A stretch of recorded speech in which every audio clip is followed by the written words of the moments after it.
Good morning, everybody, and welcome to this specialist lending webinar.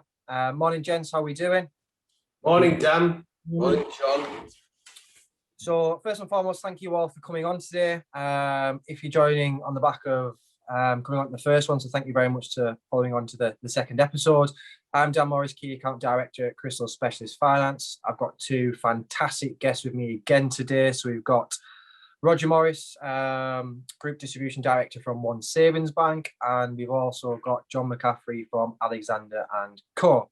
So for those of you that were on last time, it was a very interactive session, shall we say. So John got lots of questions.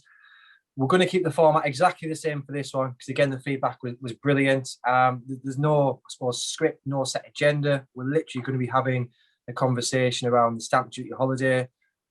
Has anything changed in terms of our thoughts of what we think is going to happen? We'll be looking at solutions for your clients to essentially beat this deadline, and just, I suppose, anything, tax related really, because we do have an expert on, which is John. So let's use and abuse him. And again, we'll get out of this webinar what you guys want to get out of this webinar. We do have some pre-asked questions, so thank you very much for those. But please do ask any questions you like, and hopefully one of us will be able to answer the question. If not, we'll definitely get back to you with that answer. So without further ado, Rog, do you want to introduce yourself? I know that I imagine 99% of people on this webinar will know who you are, but do you want to tell us a little bit about yourself and, I suppose, One Savings Bank, really? Yeah, no, thanks, Dan. And guys, thanks everyone for listening in today. What we really wanted to try and get across, just as three people originally come up with these ideas, was to be able to think about how we can all give you different perspectives and angles to be able to give you a few more options to give your customers at this particular time. The OSB group, which is Precise Mortgages, Kent Reliance and In the Bay Commercial, offers a wide range of products and criteria. And we do lots of educational stuff, but specifically to inform you, which is what Crystal do lead the market on, informed webinars. And it's about bringing together different industry experts. And one of the points that was raised last time was we need to make sure we're inclusive within the United Kingdom. So I'm going to make sure if I make any references today, I'll talk about the Welsh and the Scottish legislation, if it's different when it comes to the structures of buy-to-let and HMOs and things like that. John, who's going to about introduce himself in a second, but I'd rather sit on John's behalf, that it's English taxation that John is qualified to speak on. So if it's something outside those areas, John will explain it's not something he's confident on.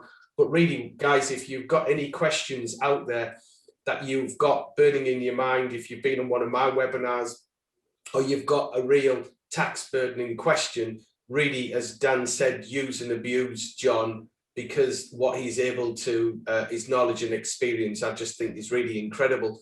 But really, Dan, today's about thinking between now and that 31st of March, what can the three of us do that can give people who are listening at the webinar today, just even to take one thing away, one option, one consideration, one thing that the Crystal family can help you get one more case over the line and one more customer in the house, because March is set to be a pretty tough month. So that's from me. John, over to you. Thank you very much. So we've talked about in the intro last time about the potential tax changes that might kick in when the Chancellor makes his announcement on the 3rd of March. And it would be fair to say that generally we are no further along and no clearer, except it's very, very likely that the stamp duty holiday won't be extended. There is talk of the fact that he may give a 6-week extension to allow for completions to come over the line. But other than that, we still don't know what's going on. So in terms of the things I spoke about last time, there is still talk about inheritance tax and changing an overhaul of the inheritance tax legislation. Not sure if that will kick in this budget or it'll wait for the next one. I think it's fair to say that property is generally a highly taxable asset when it comes to inheritance tax, and people should start thinking about that and planning around it. The other big tax when you're looking at property is capital gains tax.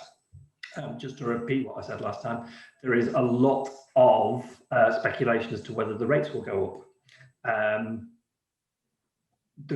seem to be swinging towards a certainty. I've read more recent reports that indicate that actually the Chancellor may not think it's time to put rates up. I have a personal view. It is a view, an opinion. I don't know whether it will actually happen. I agree. It's probably not time to put the rates up. If you take an economy that is fairly damaged and highly spent at the moment, and then you start adding in tax, as I said, capital gains tax is, we call it a voluntary tax, because you can choose when to incur it. So you don't have to sell your assets, and so it doesn't necessarily raise tax. Part of me thinks that the speculation is all around the fact that it actually has been trying to drive transactions before the 3rd of March, which will and has raised a great deal of capital gains tax as people are trying to divest themselves of assets. So really, that's where we are. I'm happy to take questions on any tax, as Roger alluded to. The UK is split into 4 regions. Stamp duty land tax is pretty English based, but other taxes, inheritance tax, capital gains tax, and all that is generally nationwide. So I'm happy to take questions on all of those, should people wish. Perfect. Thank you very much for that, John. So, yeah, we'll address that. And I'm of the same opinion as you. So, again, my opinion is my opinion. It's nothing to do with Crystal, same as Roger's. It's his opinion, not OSB's, etc. So, what we're saying now, it's our views as such. But I'm of the same view as you are, John. So, even if we do get that 6-week extension, which I know the petition, then it has to go in front of Parliament, etc., we're just kicking the can down the road. So, ultimately, we are going to come to the end of this. And potentially, yeah, if it's 6 weeks down the line, but we're still going to be in the same position. So I do think that if we're not looking at solutions, so the likes of bridging finance to break the chain, etc., get these people into these homes prior to the deadline, I suppose, being met and going past that deadline, then we are doing an injustice to these clients. Now, to give people a bit of, I suppose, feedback and stats on Crystal currently. So since the back of our first webinar, we've had a 25% uplift in terms of our bridging finance inquiries for residential purchasers. And the reason being for that is on every single phone call that I'm having with my brokers and the team meetings that I go on, the webinars, and my whole team, and even our underwriters and I suppose processing team right the way through to completions, we are having these conversations with brokers saying, look, have you given all the options available to your client? Because if you're not essentially presenting every possible solution, scenario, etc., for them, and looking at the pros and cons of potentially waiting, seeing if it does get extended and sticking your finger in the air, you are doing injustice to your client. So we have seen a huge uplift in terms of bridging inquiries, and I imagine that will continue again off the back of this and about the education to brokers, because I think it's fair to say that most brokers, well, that we've certainly surveyed, haven't done bridging finance. I think if you look at the market as a whole, only 20-25% of brokers and advisors are confident in terms of actually having the conversations around bridging. But what I will say, and what I'll say throughout this webinar, is in terms of everything that we do, so we do bridging, commercial development, second charge, specialist residential, buy-to-let, secured loans, it's the easiest thing that we do. So when I first joined Crystal many, many years ago now, I was quite scared about bridging finance because I did think it was this scary beast in terms of, well, it sounds complex, but it's not. It's really, really simple in terms of what we need to know and what you need to know about your clients. And again, that's what Crystal are there for, as Rod mentioned previously. If we can add one thing and get one thing out of this today, it's about we're there to hold your hand. Predominantly, this isn't a sales webinar, but if you do want to get into the bridging market, want your hand holding, or even want to ask questions and deal with our specialist team, even on a referral basis, so you don't even get involved in the transaction, then we can help. So yes, but to answer that question, I don't think that the deadline is going to get extended, and if it does, it will kick the can down the road for 6 weeks, as John mentioned. Rog, what's your opinion of it? I think that there's my view on this with Amit's question. Amit Patel said, do you think some point in the future mainstream lenders will enter the bridging market? So Amit, the bridging market technically has been around ever since there was a title deed on a property. So if you went back 1,000 years ago and you had a title deed on a property without debt, somebody would lend money against it on a short-term basis. The market itself really started in the 1960s. Some would say it was London, some say it was Manchester. And the big lenders have always done short-term lending. That arrangement is there, but in a mass mainstream ways. We saw last year, or maybe the year before now, it was Clydesdale, I believe, had entered the market. I think it was right, Clydesdale, mainstream lender with cheap rates. And eventually they had to pull out of it because bridging is, as you said, one of the easiest products to deal with. But in reality, it's a complex series of affairs that you efficiently and effectively deal with very quickly. And it's about understanding. I don't think your mainstream lenders will come into bridging at a time like this, because bridging is predominantly dependent on the exit route. And while the exit route, particularly at this moment in time, is uncertain because of the marketplace, I don't think mainstream lenders will come in. I think they'll carry on being served by the lenders that we have at the moment. When I launched Precise Bridging in 2011, and we became a massive player in the marketplace, it was how do we overcome the prejudice that brokers had, which most of it, with all the workshops I've ever done, is it was a perception because it used to be expensive. But in 2014, I think the industry went through a reformation of change. And we often see cases of chain break finance, which is the biggest single thing Precise has done. And it was a case we'd done with Crystal where the broker just didn't want to put forward an option. The customer's chain had collapsed and the dream house next to his daughter was about to go. And the customer was the one who had actually done the research and said, well, what about bridging finance? And the broker said, well, I'll get you a quote and see what you think. And it's about understanding and putting that presentation to the customer by saying, this is the cost. Now, when bridging finance is assessed and we do a regulated loan, Dan, we give it for 12 months and we retain 12 months interest, because what if in the current world in the marketplace, if someone says, I'll sell it in 3-6 months, definitely, I'd say you're a fool to have such a restrictive contract. Why not have 12 months? Because interest rate is calculated in the majority of lenders on a daily interest, ours is.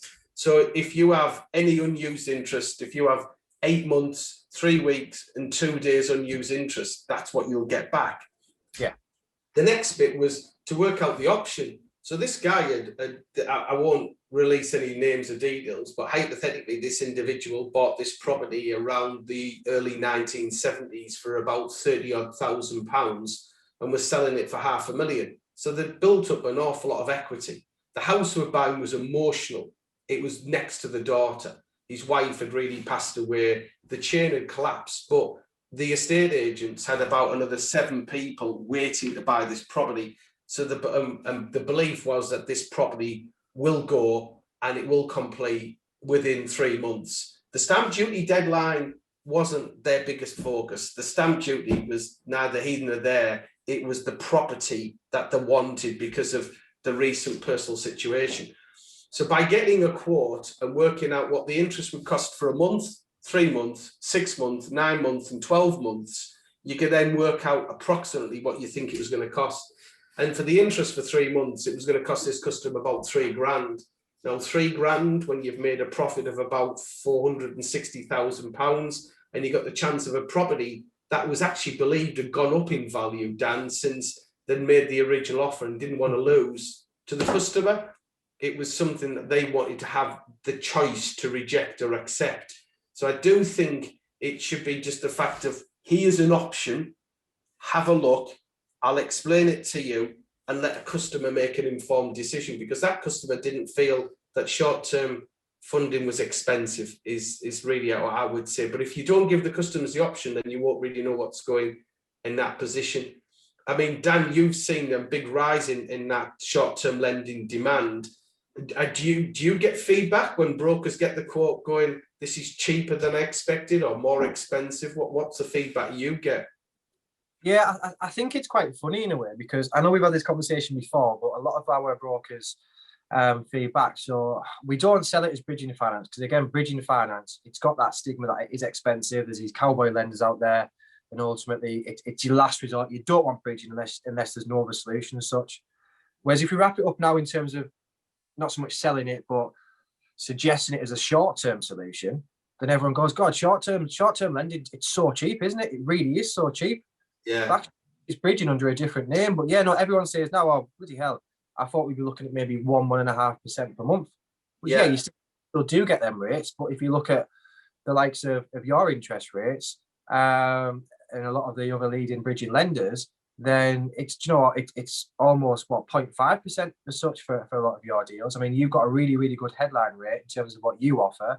And it's cheap. It's cheap, but you've got to think as to what's important to the client and what do they class as in terms of their value. Do they value the money or do they value the time they've got left? So as you've mentioned there, and we mentioned on the last webinar, this client didn't care about how much it was going to cost as such. I mean, they did to an extent, but what's valuable to them and their worth is their time they've got left on this earth. Obviously, partner had passed away, wants to be close to daughter, doesn't want to wait for 3, 6, 12, 18 months time for the property sale to go through. He just wants to be there now. So in terms of wealth, his time is worth more than money as such. So yeah, and when we are explaining it to the brokers and we say how cheap it is and as well how much they earn off the back of it, I think, bloody hell, well, the client's getting the best solution for them. It is cheap in terms of what I anticipated and what I've been told for the market. But actually, do you know what? I'm helping this client. I'm doing the best thing for them, and I'm still making a decent amount of money off it, more than what you would have done on a term loan. And you'll get 2 procs. Now, I know it's not about the money, but again, that does sweeten the deal as such. So yeah, and a lot of people came to me and said, you know what, that was so easy. It really, really was so easy. And it's just a case of, I told you so, because it is easy as long as you understand the basic questions that are involved. So yeah, I think more people are now understanding that it is cheaper to get bridging finance. Yeah, it's not as cheap as a term loan, but it's there to be done quick and it's not a long-term solution, is it? No, it's not. Dan, just because I've got a couple more questions for you on bridging, but just because there's some questions come through, do you want to ask John his question that Michael sent regarding CGT, and then we can come back to bridging in this once we've done some of these questions? Yeah, absolutely. So thank you, Michael, for the question. John, if CGT is raised, do you think anything similar will happen with corporation tax, i.e. disposal of an asset, so a buy-to-let from within a limited company? I certainly don't think corporation tax will be brought in line with income tax rates. That would be a disaster. So basically corporation tax is one of the main tools for inbound investment from multinational companies. A company is attractive due to its tax rate. So taking the corporation tax rate up substantially wouldn't be something any government would do particularly. Corporation tax around the world tends to range lowest kind of rates are sort of Ireland and around 12-15%. Britain's particularly attractive at 19%, and then it can go anywhere sort of like 20 to 33%. There is word that a lot of, because a lot of businesses got a lot of support during the pandemic, they may be asked to stump up in terms of a tax rise. In terms of corporation tax, I would imagine that would not be more than 1-2%. Good question. By the way, Dan, we got Jim Gillespie, a very old friend of mine based in Hartlepool. If Jim's still there, Jim, you put a question at no. This gives us a bit of context, Jim. There's a question underneath that from Jim. So yeah, do you know what? Jim was one of the first brokers I spoke to when I joined Crystal. Right, so Jim's question is, from Precise's point of view, what is your cutoff for new bridging applications that are being done to specifically beat the stamp duty holiday deadline? It's a tricky one, that, but yeah. Jim, it is a tricky one because there's different aspects to dealing with a case. First, when can you get the valuation back? And secondly, the legals, and also the ability for the broker to be able to give us all the information we want. So it's a question of what I would think you need to think about is, if you've got to hit a time frame, getting the legals underway, getting the valuation underway, and getting the application underway. And the cases that I've seen go through Crystal, when it's time dependent, it's a question of you get on with the legals now, you get on with the process of the mortgage now, you get the valuation instructed now, because Crystal can assess the case and be able to assess the customer. So if it's chain breaking for a 65, 70-year-old, and it's low LTV and you've done an AVM, then you kind of know the valuation's going to be there or thereabouts, unless there's something that they've not told us, like subsidence. and getting the legals underway is also key. So it's about, we can be able to assess with Crystal about the time frame given, but a lot of the times I remember I've been doing bridging for 20 odd years, and I used to remember at my time at Affirmative, we would actually say, right, we can do this in 5 days on a Monday morning at 9 o'clock. And then what happens is the broker would go off, speak to the customer and say, oh, you're all right, you can do it in 5 days. So they wouldn't do anything for another 4 days, and then rock up on the Friday and go, ta-da, I want to complete. Well, we haven't even started the application.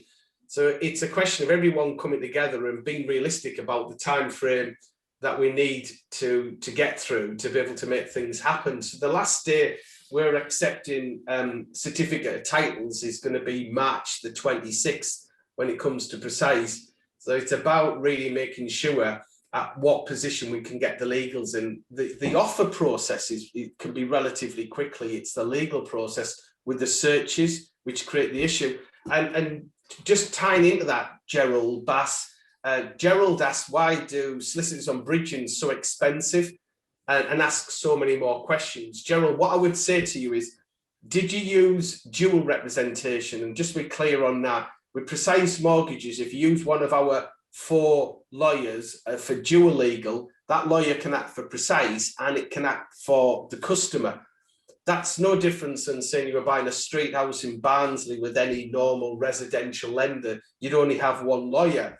And if you've only got 1 lawyer, then you get less questions, because when you have single representation, it's like having your mother-in-law supervise your sort of like sticking the points in, trying to check everything that's going on, because people will say, well, one lawyer's done all the legal work, what's the other lawyer got to do? Well, the other lawyer has to recheck the work, and there's always this gamesmanship between the two in wanting to ask a lot more questions. And obviously you're going to pay for 2 lots of lawyers. So why it becomes expensive is you've gone with its single representation. So there's 2 lenders, and in reality, there's about 3 times as much work happens. When it comes to Precise, we will allow you to be able to have 1 lawyer act for both the lender and the applicant. This brings down the cost and it dramatically reduces the questions. But there is certain situations where it's just not practical because of the lender and the complexity in the deal, where you may need to have 1. But I would say really think about that as a key point. Dan, have you got anything to add on that? Yeah. So a few points for both those questions, really. First one, in terms of the solicitors, what I will say and what I will stress is, for bridging, do not go looking, in my opinion, do not go looking for the cheapest solicitor, because 9 times out of 10, they will turn out to be the most expensive, because they are the ones that essentially don't know what they're doing, and they don't really understand the bridging finance transaction and the speed and pace that you need to move at. So I do get a lot of people coming to me saying, can clients use their own solicitor? Absolutely, if they want to, but be mindful that if they are not familiar with these transaction types, then ultimately it could be a detriment to the client, because again, the lenders are ready to lend. Precise, for example, Precise, they're ready to lend, and they can press the button as soon as you're ready as such. You as a broker, again, you're absolutely fine. It's the third parties that are involved. So if you've got a solicitor that doesn't have a clue what they're doing, that's dragging their feet, and that doesn't understand the importance of how quick, of how much speed is here, or if you've got a valuer who's just messing about as such, then it's going to end up costing you more in the long run. And then going back to what you said, Rod, so in terms of how quick and, I suppose, cut-off dates, if someone needs a bridge getting done quickly, as I just mentioned there, as long as third parties and all the ducks are in a row, then essentially you could complete that day, if not the day after. And we've done some recently where we've had deals come in on the Friday morning, I got all the ducks in a row, and then completed on the Monday morning. So it can be done that quick. Now, I'm not saying wait until the last day before the stamp duty deadline's due to end and then just bombard everybody with these bridging finance applications expecting them to complete, because it won't work like that. But it can be done really, really quick, and it's not even if it has to be linked to the deadline as such. If you've got a transaction that needs to go through quickly, then you can complete, and it is very likely to be able to complete within the space of 5 working days, subject to a valuer being in the area, which they're pretty good at the moment, especially on the bridging stuff. But more to the point, a solicitor who actually understands the importance of speed for this transaction. And I think that the key points, just to reaffirm, was you got a really important bridge short-term. I prefer short-term loan, Dan, because it just sounds cheaper. So you get a short-term loan that needs to go today. I will be saying to every broker and customer, you need to contact the lawyers. If you're using dual legal, like the 4 we got on our panel, make sure you've rang them up and they've accepted their terms and conditions, their fees, and they've got money on account today to start the searches, because searches could take quite a period of time. It's like giving you the money to instruct the valuation, Dan. This needs to be happened, because if you can know after that first day the legals are underway and the valuation's underway, the underwriting on a bridge, particularly a 70-year-old downsizing down with chain break finance, there isn't a lot of underwriting to do. The predominant bit is valuation and legals, which is quite good. Let's just jump off us two again for a second, Dan. We'll come back to this. Do you want to ask about Marcus's question? Yeah, no, absolutely. Again, another really interactive session this, so thank you. So Marcus, great question. I'll read it out to everyone. So I have a client who is an expat and is very concerned about the increase in stamp duty, as it has a big impact on the overall cost of a new purchase in the UK. They have just had an offer accepted, and due to not knowing the timescales to offer with the lender, with them being an expat, I am uncertain as to whether I should recommend a bridge facility to meet the deadline on the stamp duty. I guess I am uncertain as to whether the cost of the bridge outweighs the savings on the stamp duty. Purchase price of 640k with a 25% deposit, as it is a buy to let. So, do you want me to field that? Yeah, it's not really. I mean, the stamp duty will be the stamp duty cost. So it's a maths question. Is the saving more on the stamp duty than it is on the bridge? And I imagine the bridge would be cheaper in most circumstances. Yeah. I agree. I mean, realistically, you're not going to get that LTV, so you're going to have to put in I'd say another 5% realistically to make the deal work as such. But I think it's worth getting a quote. I do think it's worth getting a quote, because ultimately we could look at the costings over, say, that 12-month period, as Rog mentioned, just to give, I suppose, a worst case scenario as such. Now, if that's due to complete within 3 months, then happy days, and we can calculate the interest and the fees, etc., based on that period. I do think it would be a good idea to definitely speak to us around that bridging solution and just look at it. It's like if you're doing a what's it called? I've forgotten the term now. I've gone blank. To buy. Let's to buy. That's the one. Let's to buy. Yeah, if you're looking at the options as to retaining that in your own name or selling it to a limited company versus the increased stamp duty, it's always looking at. It's always worth looking at those options as such. So as much as we're not discussing that today, I do think it's worth at least presenting the solution to your client and looking at the overall costs over, say, a 3-month period, because it may take that long. It may take even longer. So yeah, Marcus, I'd definitely look at that option. Any comments here, Rog? Yeah, Marcus, what I would say is as a person who buys a lot of buy-to-lets at the moment, I'm experiencing some really unexpected lengthy delays with the high street lenders. It's not their fault, it's COVID-19. So if I'm buying a buy-to-let at the moment, stamp duty isn't a top priority. It's sometimes it's the speed, because I'm buying a house at a particular price, and if you don't go through quickly, the estate agent or the seller might have another offer come in. So there's other factors about what you're doing. So if I'm buying a really good property that I think is a really good price, I want to own that as quickly as possible. And sometimes it's also about muddying the water, because if you use bridging finance, will that buy-to-let lender refinance that money? So you might use bridging to be able to purchase the property, but for instance, precise mortgages wouldn't refinance that until that bridging had been in place 6 months. But Kent Reliance, for instance, would. So you've got to ask your question is, will the lender that you're currently arranging to do the purchase with allow you to, in effect, convert that to a remortgage? And the other point is that lender, with you then having to resubmit a remortgage application, what's their time frame?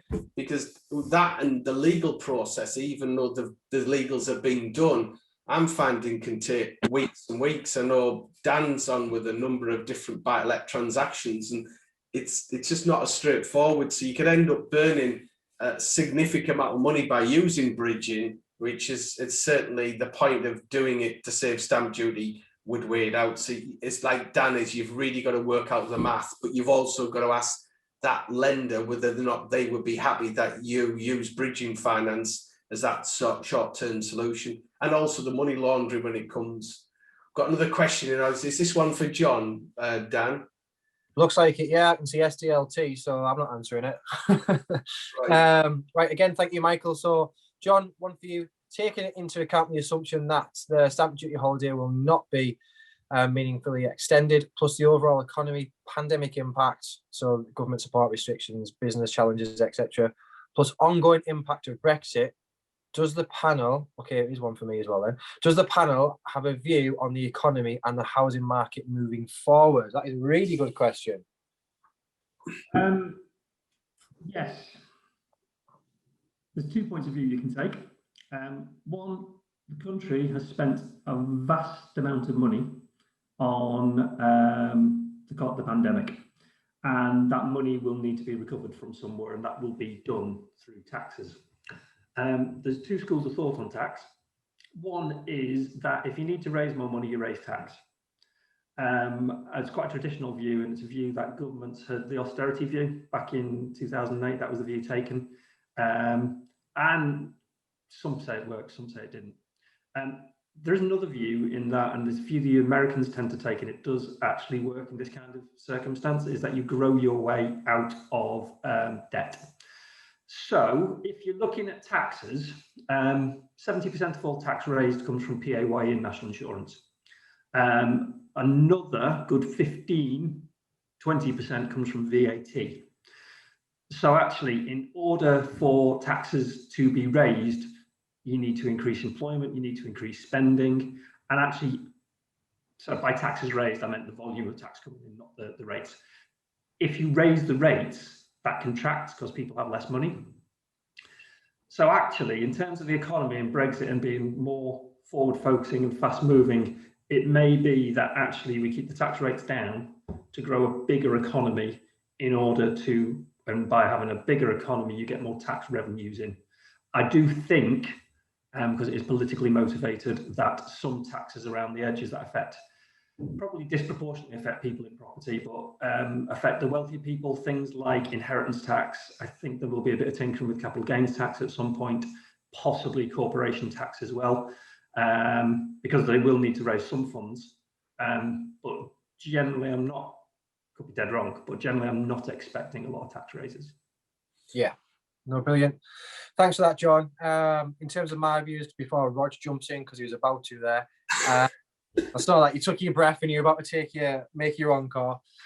I do think that regardless, even when the stamp duty holiday does end, I do still think the market's going to be very, very buoyant, because obviously we've had a huge injection and a huge, not so much handout, but we've actually been helped in this sector, which is unusual.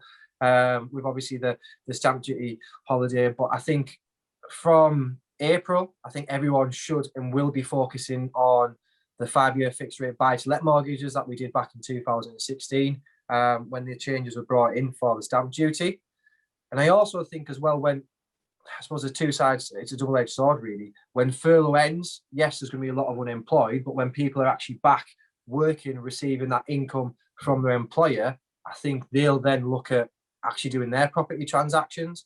I suppose it hasn't been fair, the fact that they've not benefited from the stamp duty holiday as such, but I do think that a lot of people may be looking to move. So it could be, I don't know, a couple of chefs live in a flat, but because of lockdown, they've learned the fact that they want a garden, they really, really, really need a garden. So then they want to move to something with a garden. And I do think that the market is going to pick up. And I personally believe, come half 2, I do think we're going to be seeing record numbers in terms of transactions, even more so than what we're seeing currently. I do feel more of the market's going to be specialist, because again, we've had an interesting 12 months and we're going to continue to do so. I think a lot more of the market's going to be seeing adverse credit. Lenders' appetites may be changing for that, but we're certainly seeing uplift in terms of your unusual property types and your adverse credit. But more so, and coming back onto bridging, again, is we're seeing so many people. I mean, Roger, I don't know about you, but we're seeing so many people just wanting to escape the city, wanting to go and live in the countryside. I mean, if you look now, people wanting to leave London and the bigger cities and go to Wales, the market down there is absolutely flying. And a lot of my Welsh brokers that I'm speaking to are saying, look, it's brilliant because we're getting a lot of business and essentially they're pushing the house prices up. But actually, if I want to move on, as much as my house price is increasing, my onward purchase is going to increase. So I do think we're going to see an uplift throughout this year and certainly in 2022 in terms of property transactions, because people's needs are different now in terms of what they're actually looking for. And if you look at the actual amount of people that are wanting to get out of the cities and searching for properties in village locations, that's increased tenfold over the past 12 months. Rog, thoughts? So what I would, again, these are thoughts of my own thoughts, is if you look back at 1918 when we had the flu epidemic, all right, we did have a war then, but you think of the 20s, you had the end of a war, but you also had 50 million people that had died during that flu pandemic. It was calling the roaring 20s because people had been locked down because of the war. People had seen so much death, and it was a time where people just wanted to have freedom and celebrate and party. This is completely different, but on the same part, it's trying to understand, when lockdown ends, will people want to get out there? Will they want to celebrate? Will they want to spend? What we do know is rents in our city centre apartments are down dramatically in London. And the ability to rent properties in central London particularly have quite a time frame. It used to be you'd have a property goes up in Bayswater or wherever in London, and it would go out straight away. There'd be competition. Where now a property, even if it's been reduced dramatically in rent, because what you've said might sit there for a few months, you might be substantially less in rent because people in the city are wanting to move out to the shires, and they want a garden and they want fresh air and space. But it is believed that the city will reignite itself, whether it be Birmingham or London or wherever. People will come back in because people want to socialise. You need the culture of the offices, you need the culture of businesses, but our city centre landscapes for shopping, I think, will change forever. What our worry and concern is when it comes to valuations, when I'm looking at buying properties now, is when will properties actually stabilise to a natural new level? And it's not until we see the furlough scheme completely end, and that 3 months after that, as to whether or not people are forced to sell houses. According to a lot of stats, that people are most affected by COVID-19, people in the hospitality industry, catering industry, actually rent.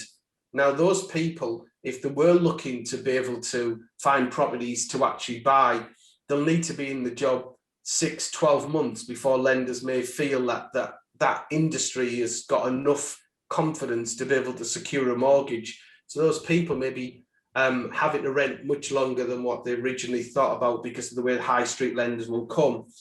And will that force prices down? At the moment, there's not enough supply of houses in the UK at the moment, Dan. My gut feeling is, I agree with you, I think we'll have a bit of a booming economy from September onwards, and I think next year will be a real positive year. And the specialist market is going to grow because the high street lenders are going to want to take more product transfers and more business direct and automate it, which becomes a huge future. So that's where I think it'll go. John, we've got another question for you. Dan, this is quite a good one. I want you to answer this one. This is from Rashkit. Go on, I'll let you ask that one, and I'll give you a lender view on that as well, Dan.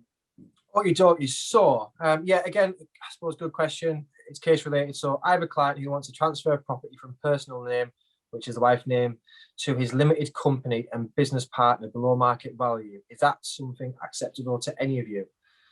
In a word, yes, but first and foremost, it's not a transfer. So it's actually going to be a sale and a purchase, because as much as you're a shareholder, director, etc., of that limited company, it's two different names, two different entities. So yes, we can deal with that transaction as such. Now, because you're purchasing it below market value, I'm guessing obviously you're not putting a physical cash deposit in as such. And from a whether it could be from a stamp duty point of view or what, I'm not too sure, because we need more meat on the bones. But yes, we could look at that transaction, absolutely. So it's definitely one for Crystal. But like I say, it's not a transfer, it is a sale and purchase because it is two different entities. Rog, John? John first. Sorry, from my point of view, the revenue will substitute market value for the value you put it in at. So regardless of the fact if you want to put it in lower value to either party, you'll pay tax on the market value. See, Okay. the way we would look at it from a lender point of view is we are not allowed to do, and I can't think of any lenders that are allowed to do below market value properties if you are selling that property at a below market value, which is avoidance of capital gains. So if you've got a house, so the wife's got a house worth 200 grand, and if they could move it into limited company for 100 grand, they'd save 100 grand in capital gains. All our valuers are instructed to go out and identify if a property is ever marketed or stated by the applicants to be worth less than what that open market value is. And the valuer's got duty of care to let the lender know. I assume they'll let the HMRC know, because everything's interlinked now with HMRC. So we're not allowed to do a purchase on a below market value. So we must make sure that that purchase goes through at its open market value, and it will trigger all sorts of other things behind the scenes. So in our opinion, in my opinion, from my experience with lending, is when you're moving a property from personal to limited, it must go open market value as it goes into the limited company. But when it comes to the other complexities of it's in the wife's name, is the wife on the limited company, and it's a question of there's a number of other questions. But as soon as I'd say that initially, we would decline it, Dan, because it was below market value. But I think the majority of the lenders would, because John, wouldn't you have an issue though, is if the valuer valued the property at 200 grand, but it was going through at 100? From the transaction itself, I'm not bothered by it. It's what goes into the tax returns. Yeah. So if they are doing a disposal, it goes in at 200 on the tax returns. Otherwise, it's tax evasion, and that's criminal offence. Yeah. Yeah, I think. Yeah. So obviously, and that's what I agree with in terms of John. But I think from our point of view, the way that I've understood that question is, use low market value transaction, but then we could also use the market value as the purchase price, and then use that kind of middle ground as the deposit as such. So unless I've read that question wrong, but there is lenders that will do it. You're just not going to get the best interest rates. So you're not going to get the precise rates. You're probably going to be looking at maybe 4, 5, 6% for that transaction, because the lenders know what you're doing, as John just mentioned there. But they'll do the transaction on that basis. So, I think he's just come back and just said that it can be, because none of us could do it at below 15. What I would say if you've got the wife wants to dispose of property now at full market value, give Crystal a call and they'll run through the extra questions, because who owns a limited company? What's the limited company? Is it an SPV? Is it trading business? What are the SIC codes? What are the what SIC codes can that business work for? Crystal will be able to work that out within a 5-minute phone call, and then be able to do a comparison. You know, what loan to value? I assume you want to get out as much equity as possible and have as small a director's loan as possible. So Crystal will be able to do that one. Go on, Dan. This one's for, but I'll read this one from. I'll read this because you can answer this one. This is from Amit. So I can read this one because it's not a tax question. I have a client that is on a bridge with LendInvest. The bridge needs to be repaid, Dan, by the 14th of May. Works still haven't been completed yet. COVID has had a huge impact, but the works now are progressing well. At what stage should I start to exploring the exit? Client is now thinking of retaining the asset either on a traditional buy-to-let or on a residential mortgage. Okay, now it's a good question. That I would start now. To be honest, there's no ifs or buts about it. I would start now, because you can never start too early. All that we'd need to know is, I suppose, what needs to be paid off. So how much is going to be outstanding, and what the GDV, so end value, is going to be. So if you've got not so much a schedule of works, but I'm guessing there will be an end value that they do already have set, then I would start now. Obviously, if they're going to have it on a buy-to-let, then we need to look at anticipated rent to see if the ICR calculations are going to support that as such, and who we could go to, whether it would be mainstream or whether it would be more specialists needing to get more money out. But I would definitely start looking at doing that sooner rather than later, because again, SLAs are, I suppose, slow. So if you're looking at potentially even, well, completing by the 14th of May, you may not even get that completion deadline at the moment, because again, things are taking a little bit longer. And again, on the residential side of things, they're taking even longer than buy-to-let now, because obviously the affordability assessments, and I suppose the underwriter's looking at that case. So I would start looking at that now, even if they're not going to retain it and they're going to sell it, so they need to rebridge the bridge. Obviously, the market's limited in terms of who would look at rebridging that. So I would speak to LendInvest for, I suppose, an extension as such, which they probably won't do. But if you default on that bridge, it's going to be very costly for the client. So I think it's worth either exploring the bridge buy-to-let or resi options sooner rather than later. So at least you can put some options on the table for the client. Again, that's something we can help with. Rog?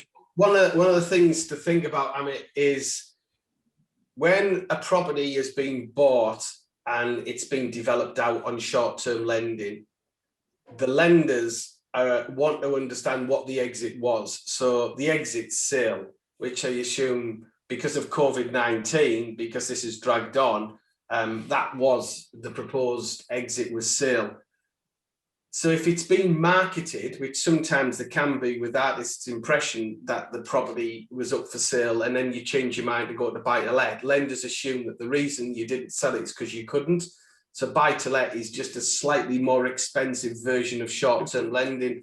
And normally you'll find that people want to do it in a 1 or a 2 year deal, or little or no ERCs as possible. So lenders don't particularly like that, because you're not being open and truthful by this wants to be a 35-year buy-to-let. It's just kind of a next phase of short-term lending. So you really need to really understand how a lender's going to view it, because lenders could spend weeks just trying to work out whether or not they want to do it or not. So I go with what Dan says. You've got to be very clear now what you're going to do with that property. Are you going to sell it? If it's marketed for rent now, and then you put a buy-to-let application in, lenders are going to think, this is hedging your bets. And if it's residential, then you really need to make sure it is that residential, or you're just trying to find a way of exiting the bridging. Lenders really are very clever at trying to understand that. So you need to really have that conversation with the crystal specialist team and really be very clear about what you're trying to do and establish. Right. Yeah. The hideous tax issue that arises on this that a lot of people aren't aware of. If you are buying a property with the intention of selling it, what you're doing is actually trading, and you're not subject to capital gains tax on the sale, you're subject to income tax, and that can be rates of 40 or 45%, right? If you're buying with the intention to invest and retain for rental, that's an asset, and that is when you ultimately sell it taxable on capital gains rates, which is lower. The kick in all this is, and in practice it doesn't come into play because the records often don't support the position. If you move an asset from a trading asset to a investment asset, like this chap is indicating you might do, the value when you move it from the trade to the investment is subject to income tax at that date, regardless of whether you've sold it or not. So it's something you need to, as you said, Roger, it's something you need to be really clear on. The revenue are okay if you intended to sell it, but you couldn't due to circumstances, but you've got to keep trying to sell it. But if it is, you've changed your mind, they'll go, well, we'll have our slice of the tax, please. And this will be at a point where actually you said works are completed, so there will be some value in that property. How, you know, that's a mind-blowing statement, mate. But how would, here's one for you, which may get asked, but I'm going to ask it anyway and preempt it. How would they know that it was a trading asset and it was then getting transferred or moved to being an investment? So there's a few things. So let's be honest. One, you're technically meant to say in the tax return, which I appreciate a lot of people may not do. Secondly, as Roger said, if you've advertised it, the revenue will see the advert. Thirdly, there may be movement on land registry. A lot of the time, they may not pick it up. Genuinely may not pick it up. it's in those circumstances where they do pick it up because they've got access to an awful lot of information, and it may be the minority of circumstances they pick it up. But if your tax rate is suddenly gone, or you're suddenly hit with a 45% tax charge, and you didn't move the asset, all you did was change its use, it kind of should focus people's minds into having it sorted from the beginning and being aware of the issue. The amount of people who come to me and sort of like say, I'm buying this house, I'm flipping it, and I'll pay capital gains tax because either I've not got another house or it's a property. And it's not, you're trading. It's like as if you're in Tesco's, they have rows of houses on the shelves. You're buying it to sell it on. So you're trading. I don't think people realise how the revenues tax system, how incredible it is for being connected with everything. The new rules now, John, where if you dispose of a property, you've got 30 days to declare if it's a second home. And you hear people saying, well, how will the revenue know? I mean, every property has a digital footprint. You know, it's got services which will have been registered to the tenant, or the utilities, or just the fact that your Facebook's registered there, or every house has that digital footprint. So the revenue know before it starts what that property is. And I think when people don't realise now how sophisticated their systems are for detecting non-payment, is quite incredible. Dan, are we doing for time, or is it another question coming? Yeah, we've got another question. So any more questions, please get them in now, because we'll be wrapping this up shortly. I'm conscious we've been on for almost an hour, but again, it's been very engaging. Right, okay. So Mark, thank you very much for your question. So I'll read it out. I have a client reversing a buy-to-let from personal names into an SPV. Could a bridge loan be in the SPV name and then roll out into a mainstream SPV buy-to-let mortgage after completion as repayment strategy, basically reduce length? So let me answer this one, Dan. If you've got a customer who's got a buy-to-let, and let's say that buy-to-let's worth £100,000 and it's in my name, Roger Morris, and let's say it's got no debt or 50 grand's worth of debt, I'll give you both options. We know that I'm going to sell that buy-to-let to the limited company SPV, and as long as the SPV has the SIC codes that Precise are happy with, or Kent Reliance are happy with, we understand it's going to be sold, and the sale proceeds will either be 100 grand if you had no debt, or 50 grand after you dispose of the mortgage. And we understand that that will be introduced into the company as, in effect, the director's loan account. And we're happy with that. You don't need the bridge to be able to raise the funds for a provable deposit to go into as you deposit for a buy-to-let. We're happy with that. A lot of lenders want to see the deposit liquid, and they won't allow equity to be deposit, but we are happy with that. John, have you got any answer on that one? Not particularly. I don't think you would on that one. That's purely just about how the deposit's introduced. And with you're happy whether that's from sale proceeds. That's all I'd say, and some of people forget, when people introduce properties, deposits into a company, sometimes there's incorporation relief available, which is a whole hour discussion in itself. But if it's not, the company then owes the individual for the value of what they've entered into the company. That can be drawn out tax-free, which is quite useful. Yeah, and then Richard's asked the question, did you mention there is a contract for properties? Contact. What was that? Contact. For Do you have anyone that can discuss, I suppose, taxation on properties in Wales, I imagine? John, do you know anyone? Do you have any contacts, colleagues who... Richard wants to get in touch with me. Perfect. And just to remind everybody on the stamp duty changes, because the one thing we were picked up on before was to make sure it's UK wide. So in England and Northern Ireland, the benefits of buying properties up to £500,000 is £15,000 saving for your landlords and your second time movers, and it's 10 grand for first time buyers. But in Wales, the threshold has moved from 180 to 250, but it doesn't include second homes. Where in Scotland, where they've been a bit more generous, the threshold has moved from 145 to 250, and it does benefit second homes. But remember, the stamp duty is higher in Scotland than it is in England. It's 4% on the second homes. So there's the traffic and travel update regarding stamp duty across our our four nations. Thank you, Rog, and back to the studio now. So, yeah, do you know what? I think we'll wrap it up there. I think we've done an hour. I think that's long enough.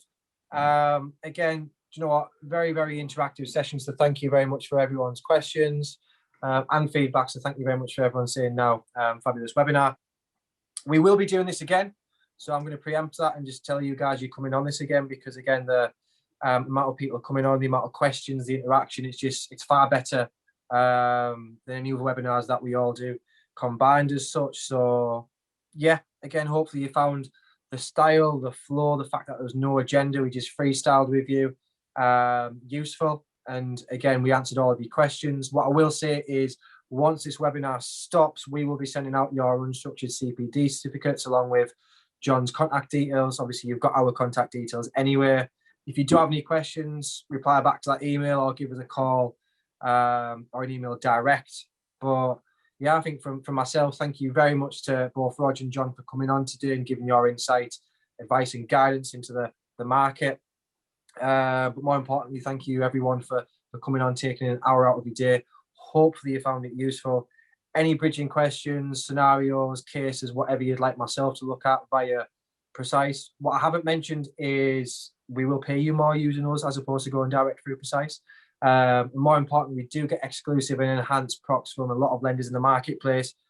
And you'll have probably got an email on it, but we will not be beaten on bridging finance. Okay, whether that's how much the clients get in charge in terms of a setup fee, whether it's the interest rate or how much you guys get paid, send me your legitimate bridging finance quote and I will always beat it. Okay, so that's a challenge.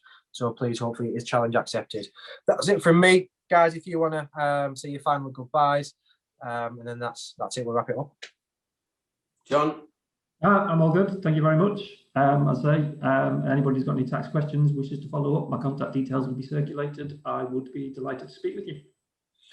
And all I would say is, Dan, thank you, and Crystal for putting on this very informative webinar. And anybody who's got any burning questions about placing a case right now, what should they do, Dan? Ring, chat, how would you want them to do? I've got a question. I've got a case on my desk now. Thanks for the webinar. How do I give it to you? Call Ghostbusters.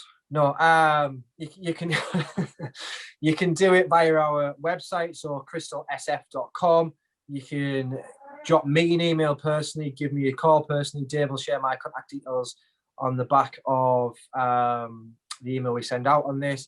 Give our head office a call. However you want to interact with us, whether it's email, carrier pigeon, letter, phone, website, whatever, we'll interact with you in that way. Again, we work with you how you like to work with ourselves. So Dave will send out all the contact details of how to get in touch, who to get in touch with after this. So yeah, any questions, please feel free to get in touch with me. Obviously, Roger's too busy anyway, so just speak to ourselves and we can place whatever cases fit with them direct. And if not, we can find a better lender. Happy days. But yeah, thank you very much for everyone's questions, their involvement, and hopefully we will see you on episode 3, which details and dates will be released shortly. Other than that, have a great day, everyone, and we will speak to you soon. Thank you. Bye-bye. Dave.